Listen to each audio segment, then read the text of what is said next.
tapitra tokoa zay ny fiapahandia fahavalo a azonay ambara fa tratranay ny tanjony zay napetraka ny lokalokana teny am-piandohana zany tao anatin'izay fiapaha zay. Anisan'izany ny hoe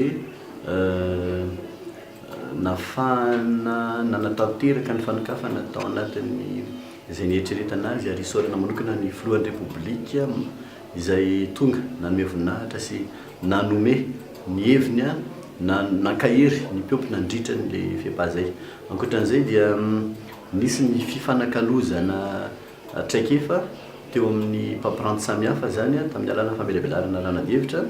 Nisy ihany koa ny fametrahana ny antsoina hoe fifanarahana ara-barotra sy ara-piarah-miasa zay nisy tato amin'ny foary nandritra zay 5 andro zay.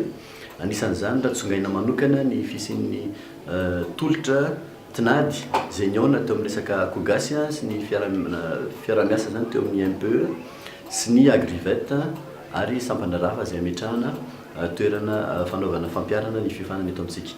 Raha ny mpitsidika dia iverina hoe tratra ihany koa ary manamafy an'izay ngamba ny fisian'ny tsy fisian'ny entana intsony teny amin'ny trano samihafa teny nanomboka teo amin'ny andro fahatelo fa dia niezaka namatsy an'izany ny mpampiranty samihafa.